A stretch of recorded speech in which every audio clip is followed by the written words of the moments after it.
for this short episode of Calling Out the Shadows podcast, I'm calling out the authors who have a lack of subjectivity and an excess or a transformation of opinions into objectivity, or trying to shift them into facts. I know that many of these marketing gurus and many out there are saying, oh, you've got to come off strong, you've got to come off strong, you've got to come off dominant, you've got to come off with authority. But what if you're sharing an opinion? What if it doesn't apply to everyone? Isn't that deception? And isn't in the end that lying?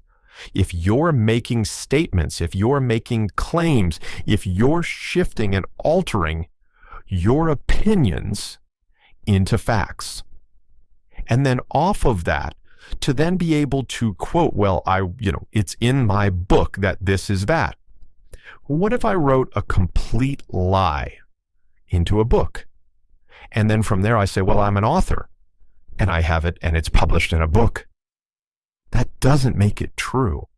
And yet at the same time, it's almost like an expectation of certain authors and questionable authors with questionable authority, a lack of experience, and a serious lack of ability and an excess of ego, making these intense claims of this is this, or the hype artists that are, this is exactly how you do this.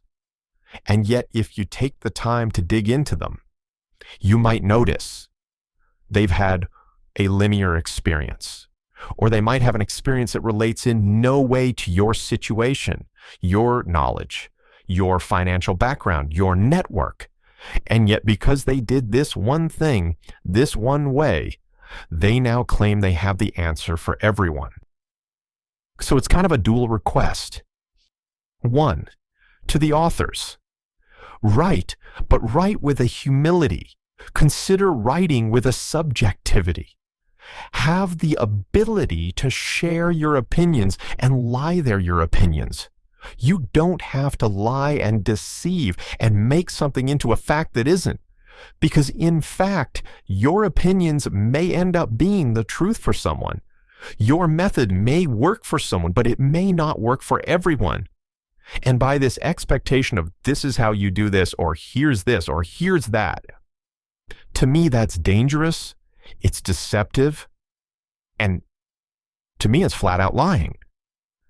So consider, if you're an author, if you're a writer, step back, stand in subjectivity, stand in humility, showcase your experience. It doesn't lessen who you are. It doesn't take away from your experiences as a whole. It doesn't take away from your ability as a whole. It doesn't take away from your authority as a whole. And in many cases, it can actually amplify it.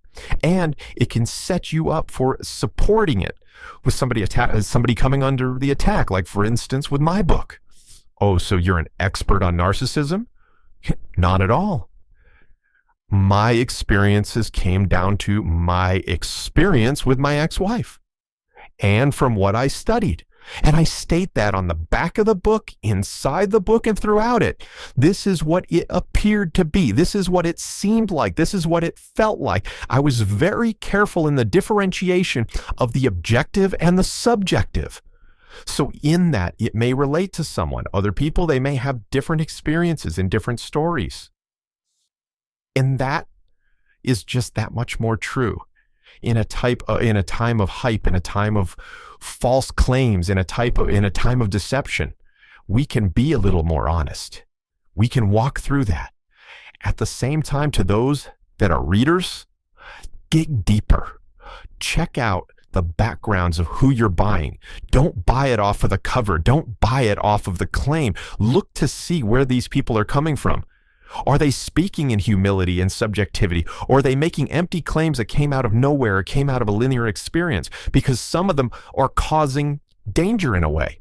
If you all of a sudden buy the claim of the cover and you buy the height that they're stating, but you don't look into the background and you decide to follow those methods that may not be for you, it's on you for the mistakes that you made. So that, dig deeper. Look for those that have the humility and subjectivity over claims of objectivity of things that just aren't actually true.